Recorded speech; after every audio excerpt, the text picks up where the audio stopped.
Welcome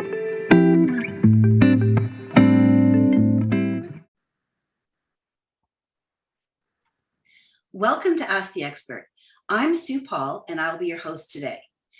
Joining me, I have two guests. I have Fil and Joe Pittari. Welcome, Fil. Welcome, Joe. Thank you. Thank you for having us. Likewise. Thank you. So I'd like to introduce both of them to you today. Fil is the head of people and culture and the chief mindfulness officer at Ardennes, which is a retail clothier. Fil is a true believer in the value of conscious leadership and has a huge passion for mindfulness. And then we have Joe. Joe Pittari is the Chief Administration Officer of the Alcohol and Gaming Commission of Ontario. And Joe's current focus is on creating a diversity, inclusion, and accessibility strategy for the organization and planning for the future of work post-pandemic. So welcome, both of you. Thank you. Thanks. Before we get started, I'd like to ask both Fil and Joe to share a little something about themselves and something that they're passionate about right now. So Fil, maybe I'll ask you to start. All right. Well, you touched upon it just earlier. I'm really, really passionate about bringing mindfulness programs to business. It's been an important passion of mine in the past 3 to 4 years. And I'm very proud of the fact that we were able to do so at Ardennes and do so successfully because we were recognized for our efforts through the Retail Council of Canada Excellence in Retailing Awards. And it's a really important part of my work because I do believe that organizations have a responsibility to make a difference in their people's, employees' lives, both personally and professionally. And mindfulness programs really and truly work towards that objective. Well, I couldn't agree more, and congratulations on that. Thank you. Thank you. And Joe, what are you passionate about? I'm someone who's really focused on being an architect of change, but from the perspective of helping people bring out new tools and skills within themselves to make them better, stronger, and more effective at what they do, regardless of their subject matter expertise, and helping them along and supporting them on that journey. So really, you get a lot of pleasure out of developing other people. 100%. Fantastic. Well, I'm so glad to have both of you here with me today. The topic that we're going to discuss today is peer coaching. And I think this is near and dear to both of your hearts because you've just been doing this over the past year. And I want to give everybody to get us all on the same page, talk a little bit about first of all, what coaching is, and then what peer coaching is. So coaching is really a focused conversation between two people. One person in the spotlight, which is the coachee, and one person in the support role, which is the coach. So when you're in the coachee role, the focus is on your growth and your development. When you're in the role of the coach, your job is to listen, ask questions, and support the coachee to learn new behaviors, discover new ways of working and leading, and help them to make the shifts to get the results they're looking for. So when you do peer coaching, you take those roles and you switch. So each person has the opportunity to be in the spotlight and share their story and to be in the support role as a coach. So that's really what peer coaching is. And as most of you should know, coaching is always a partnership without hierarchy. This is critical to the success of coaching, the coaching relationship. Once you engage with another person as a coach, you're there in service to them. The true benefit, I believe, of peer coaching is that you have a shared responsibility to support one another. This dynamic creates the environment for highly effective coaching conversations. We use peer coaching throughout the Shift Corporate Coach program, and it is the cement to learning. And it really helps those coaching skills to become sticky. So both Fil and Joe are graduates of the Shift Corporate Coach program, which is comprised of two parts. There's the Shift to Coach and there's the Practice Shift component. And it is accredited by the Worldwide Association of Business Coaches.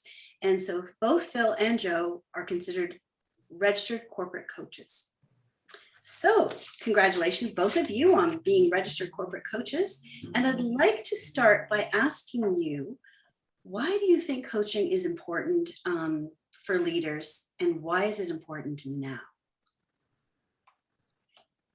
Do you want me to take it, Joe? Sure. Okay, I'll start. Well, I think coaching has always been important to leaders. We have a tendency to, want to guide our teams, but the more we learn tools on how to guide our teams to get through their trials and tribulations and opportunities or challenges is really critical. And I think now more than ever, Susan, because the world of business has changed as we know it, and I feel that there are so many changes in the dynamics of that employer-employee relationship. For example, mental health challenges in the workplace is a good example because of the pandemic.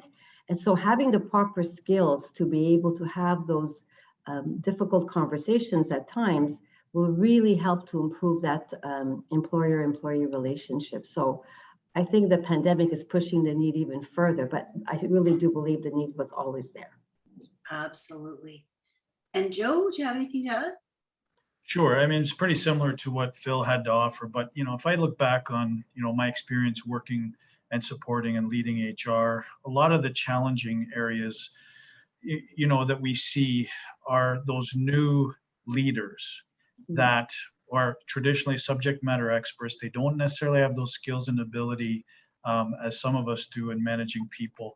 And so they get a lot of anxiety when they're faced with those difficult conversations, when they're faced with performance management, when they're just there to support colleagues and their subordinates along their journey. And by infusing a coaching culture, you're giving them those skills necessary so that as they move along that spectrum within the organization, they are much stronger and better at managing people. And the earlier you can catch that, the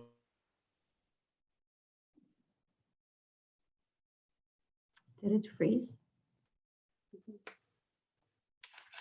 many of us more remotely and out of the office, that there's this anxiety of trying to overcome the trust and fear and how productive is someone being if you don't see them in their office. And you need to be able to coach and have those regular conversations and trust your people. And part of that is building that through coaching. Absolutely. Well, and sort of following on to that question that we just asked is, how important is it for HR professionals to have those coaching skills, specifically HR people? Well, Susan, I'm going to take that one for sure because, having built a career in HR for over 30 years, I have to honestly say, I never really realized just how important it is and has been until I went through this program. Because, as HR professionals, it's part of our DNA, it's part of our indoctrination. We're there to coach, help, support, guide. But we don't realize just how much we get stuck in the space of telling, strongly directing, encouraging certain, responses to our to anyone who comes forward. But when you go through a coaching program like this, and you realize that there's a method to the madness, that there's an infrastructure and a framework that you need to use, and you need to really be a much better listener and help others come up with their own solutions. This is a huge paradigm shift for most HR professionals. Absolutely. We just instinctually get into our role without realizing that there's a more effective way of doing it. So I think it's really critical for HR professionals. Absolutely. And I think that part of it is you may naturally do that, but it's being more intentional and understanding what it is you actually naturally do. So, Joe, do you have anything you'd like to add to that? Yeah, sure. Yeah. I think part of it is also building on what Phil said. HR historically has been much more of a transactional industry. I'd say in the last 10 to 15 years, it's starting to evolve from there. And so when you're looking to have that much more client-centric service delivery model, it is imperative that our HR professionals are well-versed in coaching, because your clients are going to need your support and advice and training to be coaches themselves, because we cannot do it all. nor should we do it all. We need to empower all people leaders to have that skill and ability, but HR needs to lead by example and help those acquire those skills as well. Absolutely. Yes, I had a long career in HR myself, and I do think that it's just kind of, I think it's part of the job right now is actually being a coach. It really is. Right. Yes, actually, Susan, if I may, and I know Joe, you and I have had this conversation. We always talk about, it's never about the what, it's always about the how. Mm-hmm. It really helps you to focus on the how, because a lot of times we could get lost in the what, but the how is where the magic happens. So having a good coaching ability is key. Fantastic. That's excellent. And I want to ask you now, you two were peer coaches during this program. Yes. So we're going to explore that a little bit. And I would like to know, how did peer coaching support your learning throughout the program for both of you? I'm happy to go first on this one, Phil, if you don't mind. Yeah. For me, it was important that I found a peer coach that was outside my organization. I think there's merits to having coaches within your organization because it's someone you work closely with. We've heard the term of, work spouse. But in this case, I felt it was much more important to get someone outside the organization who wasn't afraid to really push me and challenge me and hear firsthand all my warts as well as what I'm really good at, and give that honest third-party opinion. And so that's where peer coaching was really helpful to me, because everything I thought I was doing really well, she validated. And other times, things I thought I was pretty good at, she's like, nope, you need to focus and reshift. And she did it in a very soft way that didn't feel, confrontational or that I was taken aback. And I said, I'll never talk to her again. I mean, it was a really strong, good partnership. Fantastic. Thank you, Joe. That's very kind. I really saw the value in this peer coaching because, like Joe, it was really refreshing to have someone outside of, in my case, the retail industry. And it was a very, very different world that we were coming from. But also it just felt very supportive, to just have someone that you can talk to, open up to, and explore how you use the tools, explore the challenges that we're both facing. And I just felt like it built such a nice partnership and confidence that we were able to build on session after session. And our exchanges just became more and more interesting and really stimulating. So I think that's really helpful to keep you in the program and keep you, like when you said, Susan, that's the engine behind the program. I get it. It definitely is the engine behind the program. It's a good way to learn. You're learning with a partner and somebody else to kind of be like a thinking partner with and share. So what did you guys do to ensure the peer coaching process worked well for both of you? So did you do something? Can you remember anything specific you did to make sure that this was a good working relationship? Again, happy to start, Phil, if you don't mind. Sure. I think for us, or at least for me, despite, I think it was laying ground rules up front in terms of, as coaches, our job is to listen and not necessarily just come out and give people advice and say, okay, you need to do this, this, this, and this, and you'll be good.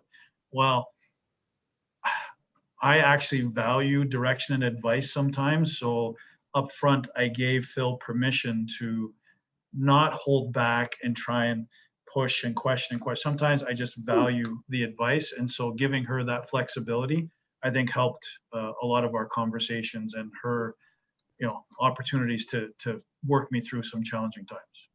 Fantastic. Yeah. Phil?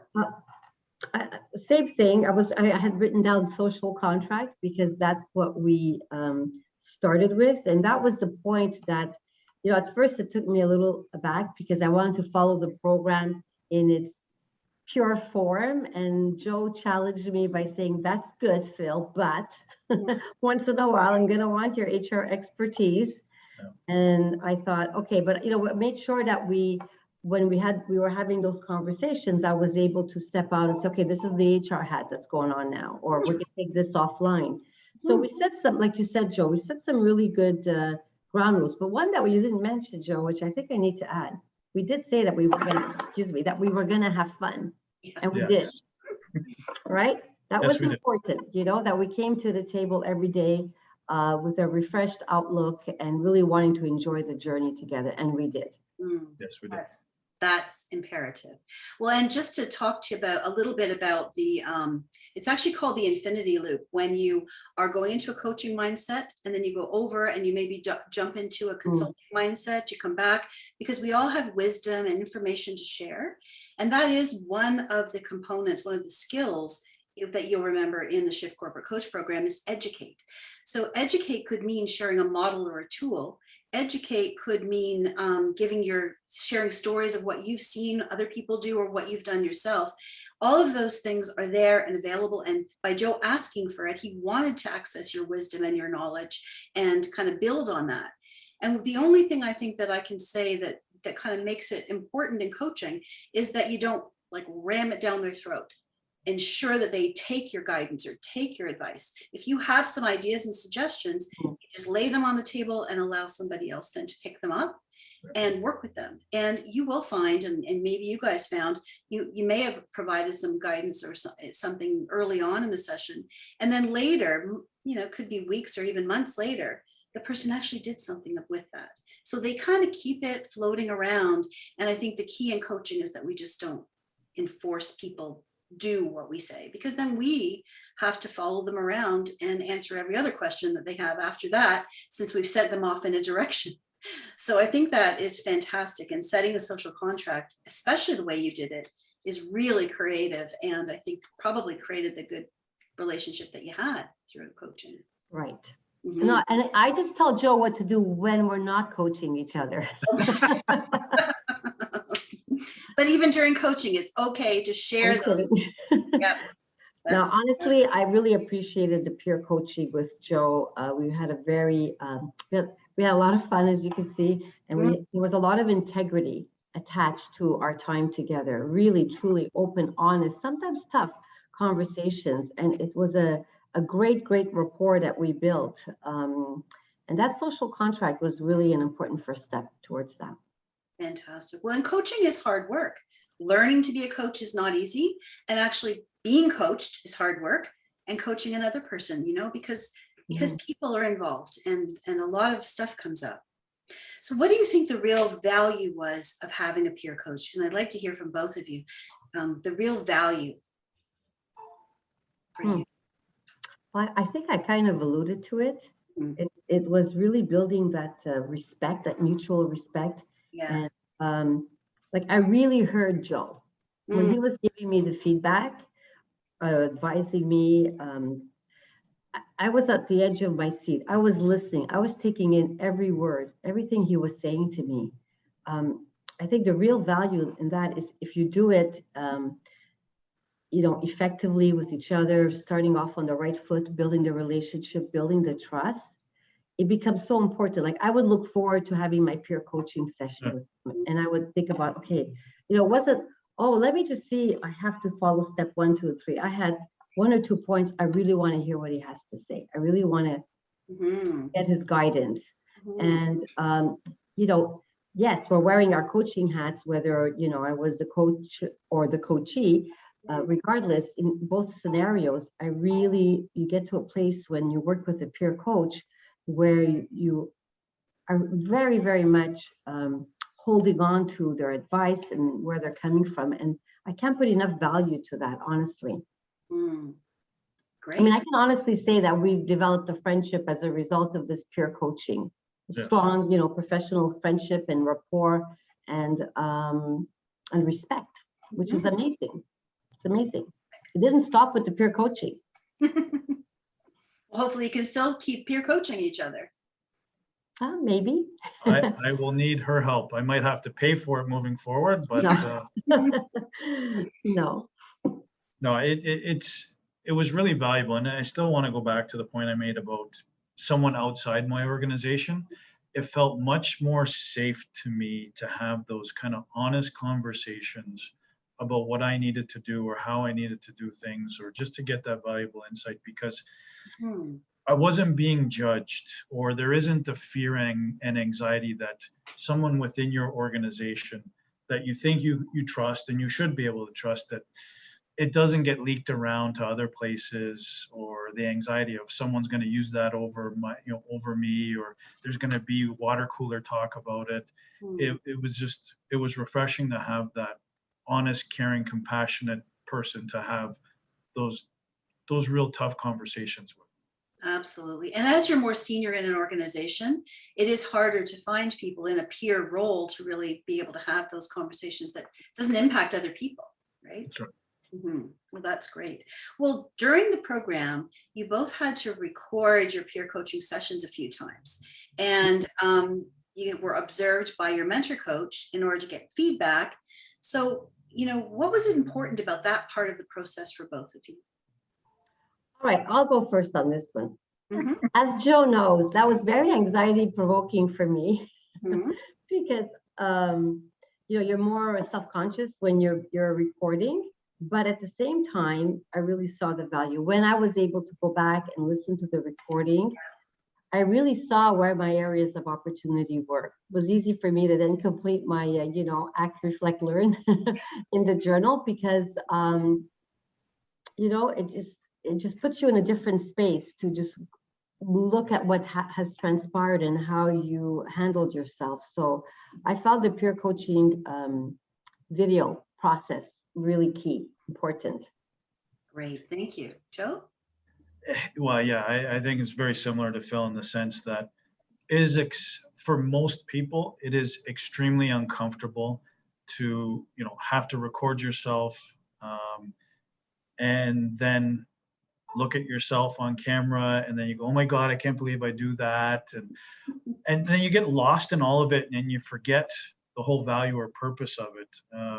I go back to my high school days, which was a long time ago, and my track and field coach decided to video us as we were doing some of our events just to show technique. And even then, I'm like, oh my God, I really don't want to see, parts of my body moving the way they did, or how bad my form or technique was. But it was the best thing to learn from. And it was the same thing here. It's just, you get over it. Yeah. And you're there for one another. And you kind of just forget that it's being videoed, and it's there if you need it. Just listen to the other person, because that's the most important part. Absolutely. Absolutely. And there is real, like nowadays, we're all on video, as we even are now. We're doing this a lot more, and hopefully we'll be able to not be as distracted by ourselves. And because there is such value in being able to step outside yourself, actually see what you're doing. We always try and do that just as people when we're reacting with other people, but the chance to watch yourself in an interaction with someone is rare. And then to have somebody, a mentor coach, to look at you based on the competencies, give you feedback. I think that is a really terrific way of learning, even if it's a little bit uncomfortable. So thanks for that, for both of you. And I have a couple more questions here still. So what part of the peer coaching process did you find most challenging? Two of you were together. What was the most challenging part of this process? Can I go, Joe? Sure. I'll take it. For me, it was really my HR hat, wearing my HR hat, really and truly. And I know Joe gave me permission to step out. Yeah. At times, I still found it challenging because I was really, really trying to use the tools, learn the techniques, and I kept slipping into my HR role, wanting to go a little deeper. And so I had to really work hard at that, honestly. That's why I said at the beginning, this is such an important process to go through for HR professionals, because it really shifts your way of thinking and your way of handling. And to your point, it's very intuitive. We're there to coach others, and we do listen, and we do all those things, but you become so much more aware of how you do it and how more effective you can be. And so to just cut that line, so you're not the HR leader today, Phil. That's a sign. And it wasn't always easy. But right. So that's what I found challenging for me. For me, I'm very much an Action Jackson type person. I love to live in the moment. I don't like to dwell on things and reanalyze and rethink it. I just let's stick and move, make the decision and rock and roll. And part of what excites me is when we're working on, whether it's a project management type of mentality where we have a lot going on, it's decisions need to be made. And I'm known as someone who's decisive and deliberate. So it's really hard to hold back and not give advice and say, well, why are you thinking of it? Do it this way. You're going to be good. And stop thinking about it. Just go. You're better than you think. Here's the 5 things you need to do. We're done. Right. And that's the really hard part. Right. It is hard. It's so interesting because Michael Bungay Stainer, who's written Coaching Habit, and he just recently wrote a book called Taming the Advice Monster. So he wrote it specifically for that purpose, because it is, oftentimes we have great advice, but people don't often take other people's advice. No. You almost have to go through it yourself in order to realize that is the right route and the right direction. So that is a good read if both of you haven't read that one. What part of the coaching process did you enjoy the most? I think I can guess your answer, but I will go first. For me, it was, the coaching and just actually spending time listening to Fil and watching her excel on her journey. And on the flip side, the more challenging piece for me was to sit there and, I know they're not problems, but talk about my problems and open up my kimono and make myself vulnerable on things was always the more difficult part, because who likes to be vulnerable, even when it's safe? But that's what I loved most and the most uncomfortable part at the same time. So you must have built a lot of trust then with Fil. Absolutely. I would take a bullet for you, Fil. Oh my goodness. Susan, did you hear that? I did. And we're recording. Love you too, Joe. Yeah. Thanks. That's wonderful. No, we had a great journey together. And honestly, it's the same thing for me. I really enjoyed our interactions. I would look forward to them. And there was just a really great rapport and friendship that was building, and just a huge respect for each other and what we were going through and how we were learning together. Huge respect. I'll just add to what Joe said. The more challenging part for me was just finding the time to sit down and write all this down in our journal and all the documentation we had to do, which was really, really important because it helped you to reflect even further. So it was more the time management piece of fitting this into a schedule and wanting to capture properly, all the work that we were doing together. But I got my certificate, so I guess I did a good job. I know you did. Yeah, and I know you did. You did a fantastic job. So I was wondering about in peer coaching, you coach one way and then you have to switch. So I guess I wanted to know, what was it like? Did you, was it hard to switch from one role to the other? So yes or no. And then if it was, what was hard about it? And if it wasn't hard, then, what was easy about it? So that making the switch, because that's typically peer coaching doesn't happen always at separate times. One guy coaches, then you switch, you have to let go of all of that and move into the other person. Do you want to go? Go. I'll wait. Sure. I think that it was easier, despite the uncomfortableness, to start off as the coachee first, because prior to the session, I knew I had homework and it was prepared and I had my notes written down. So it's easy to jump in and start. Whereas the coach, you don't know necessarily what's coming. You've written down some of the things that they were supposed to work on. Right. They're one big thing, they're a couple small things. And so you have some questions you can prepare, but you don't necessarily know what they're going to really raise at any given point. So you really have to listen and be on guard to move and pivot to adjust to where the discussion's going. So it was really easy to start off as the coachee, but more pleasure was had by being the coach and listening and giving the advice. Oh, so it was easy to. So no, it's not easy to shift, but at the same time, it's natural to be able to do it. Great. Okay, got it. Thank you, Joe. What about you, Fil? I found it, I wouldn't say difficult, but I did find it a little bit more challenging to shift gears because we had to do that right after, right? It's not like we took a 2-hour break, had lunch, and went back to this session.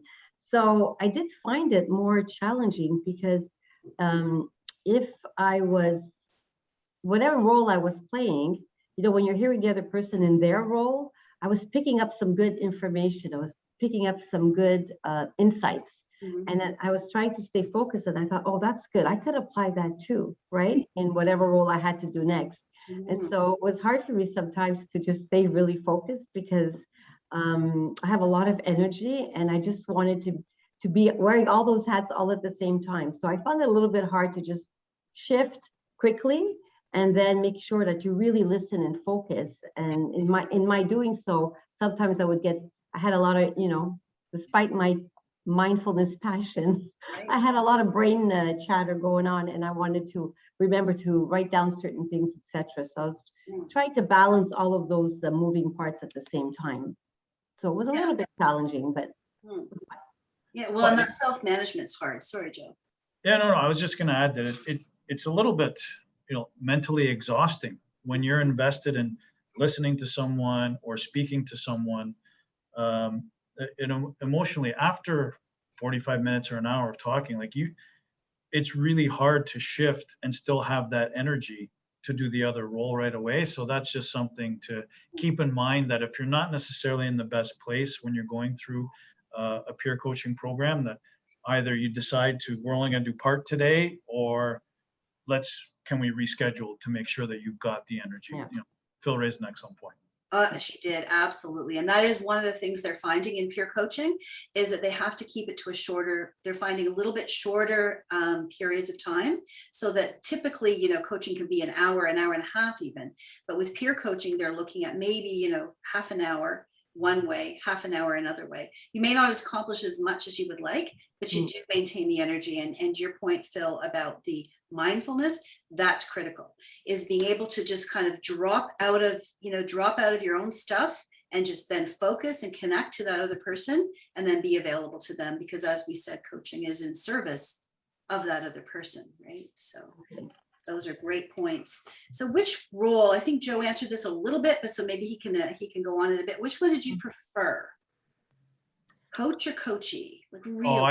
I'd say historically, and Phil, if you don't mind, I've always been that coaching type person in my life. So it's felt very natural and much more comfortable to be the great sage, helping other individuals, versus making myself vulnerable and asking for help.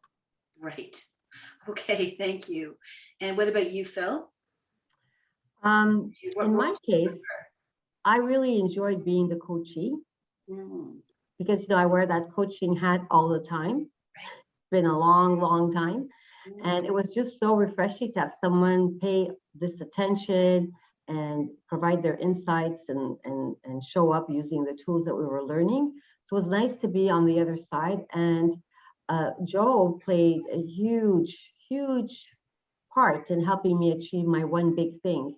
And I was seeing this, I was always excited to share the progress I had made towards that end goal, session after session. So I really enjoyed being the coach for sure, but I really enjoyed being the coachee. It was a very refreshing change for me to have someone give me this attention and help guide me. Was very refreshing for me. Oh, that's great. And getting the gift of someone else's time and attention seems to be fairly rare nowadays. So having Joe focusing on you and the challenges that you were facing and the things you wanted to accomplish, sounds like it was a real gift. It was. Thanks.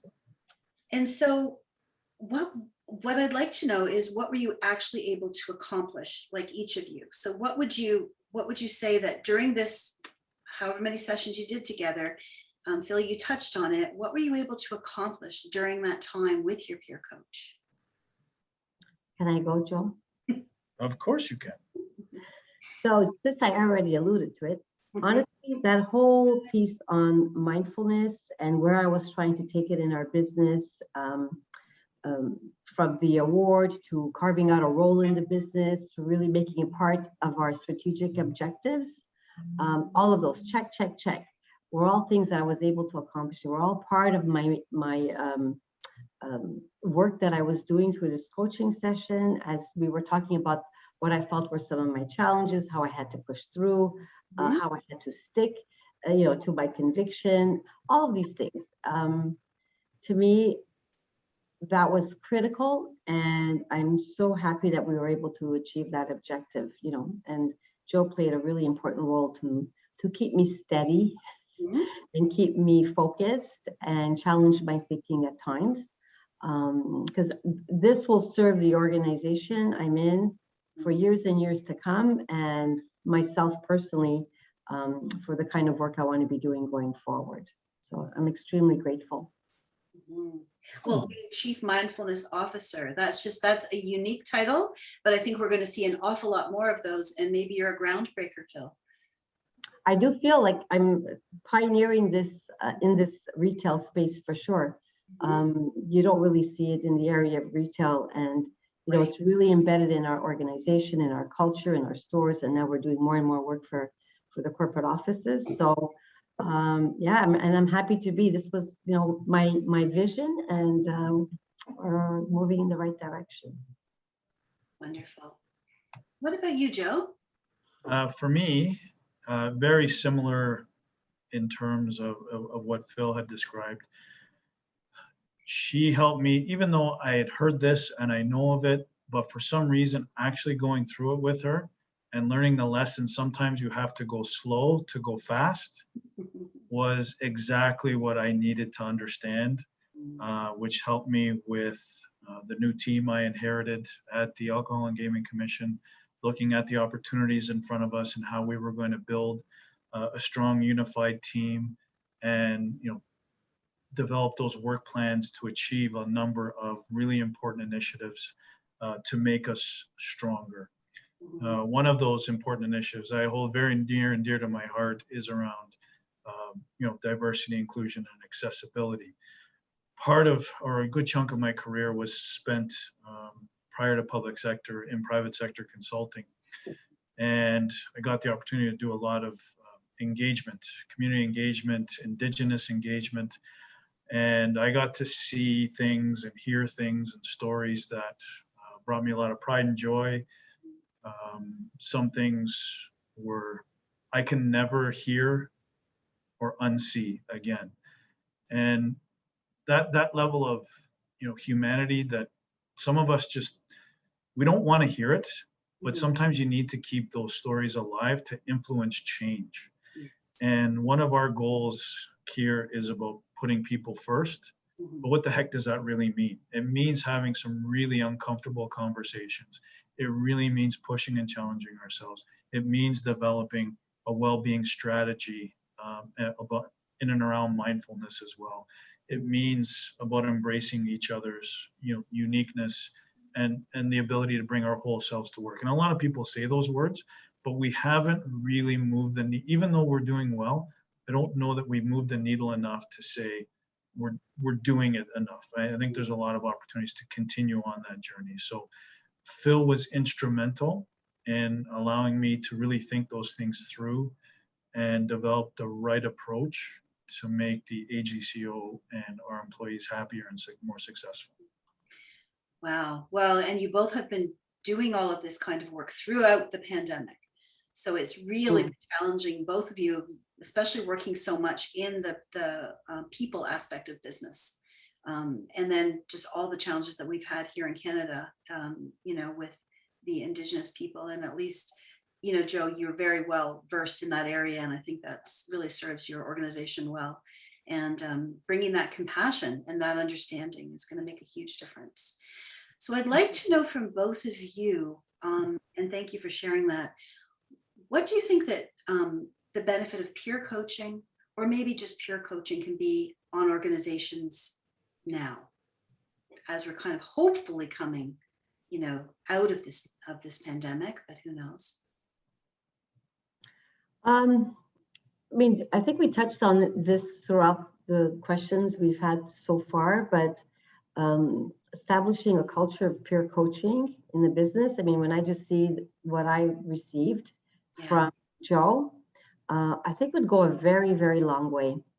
It builds trust amongst peers, to work together, to open up. To Joe's point, it probably would take a bit more work because, as he mentioned, and I think it's a really valid point, when you're peer coaching with individuals outside of your organization, there is more of an ease, to sharing. So depending on the culture in the business, I just think you need to be more patient, and give it more time, because you have to really make sure that, the peer coach that you're working with, you establish that trust and that rapport. But absolutely huge benefit in any business to have a similar program and have individuals work together more closely this way. Absolutely. Yeah, I think adding to that is you need to have the right culture and environment to ensure that coaching is successful, because if people have anxiety of wanting that peer-to-peer network, or there's a perception of a toxic environment, that peer coaching will fail. Coaching in general will be much more difficult, because people won't come into it honestly looking to be more effective at what they do. As much as I talked about outside the organization, it was easier for me, but being in the AGCO, we've had some significant turnover, and not from a bad perspective. It's just purely through retirements. Our C-suite was a virtual complete turnover this past year. And so I thought, and even a number of new directors have come on board, so that I think there are opportunities for brand net new people to connect as part of their onboarding and have that peer-to-peer connection, or at least connect with someone who's been with the organization longer, or have two kind of peer coaches. One that's net new, that you can be your partner and confidant with. You're going through things together, as well as someone that's been there a while that can provide some historical context and advice, but at the same time, having that other perspective beyond that historical piece, because as we can appreciate, people that have been somewhere for a long time have a lot of great things to add, but they're also anchored in history and not necessarily receptive to refreshing new ideas at times. So I think almost like a multiple peer concept could work, but I think it's outstanding. It's just making sure the conditions for success are in place.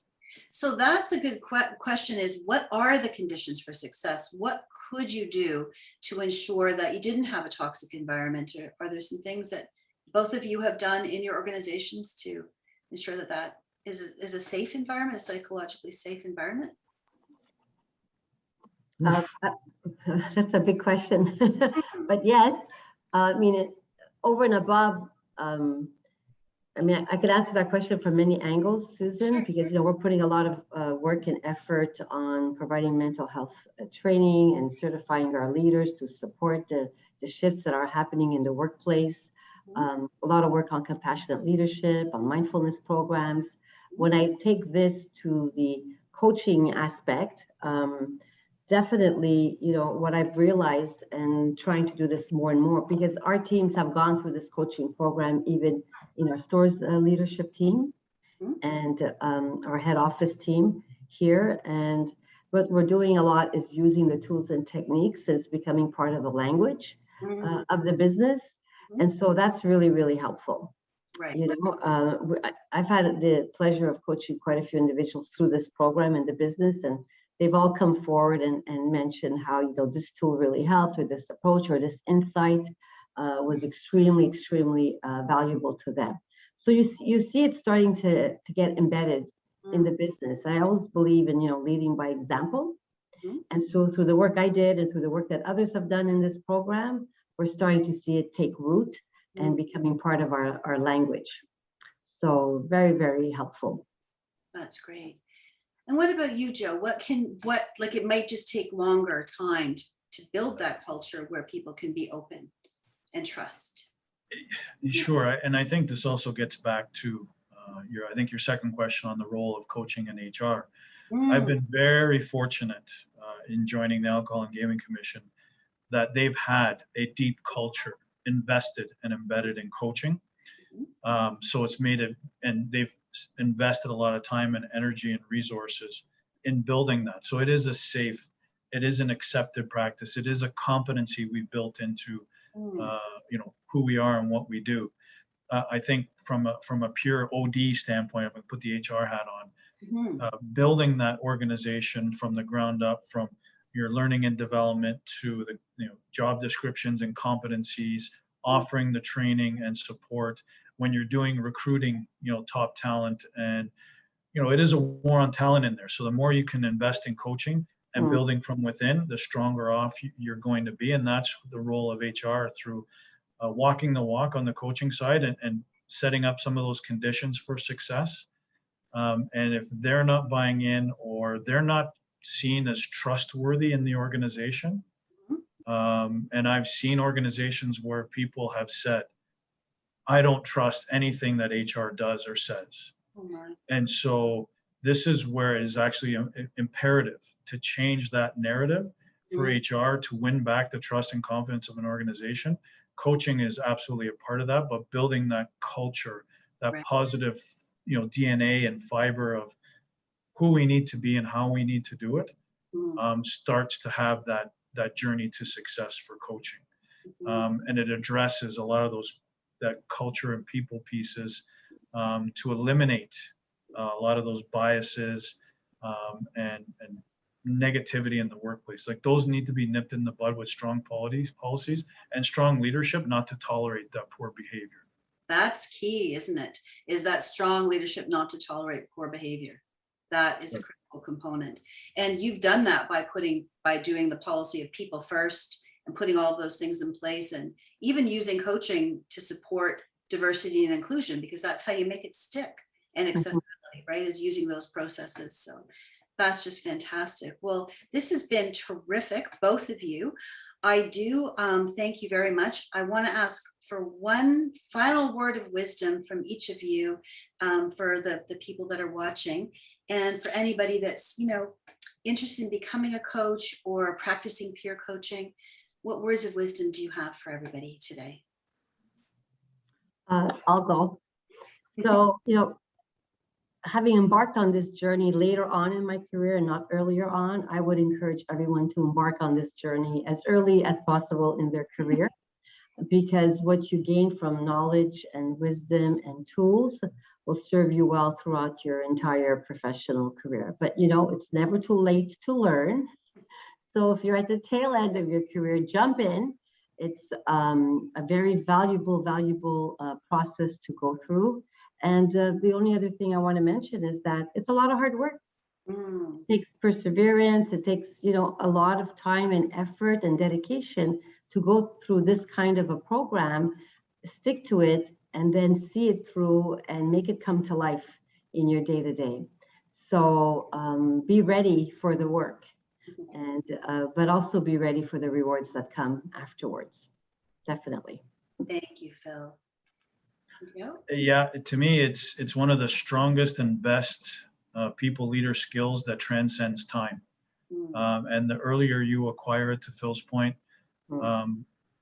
it will make your professional life, even your personal life, more dynamic, successful, and people will see you become a trusted advisor, which is worth its weight in gold, diamonds, platinum, whatever the case may be.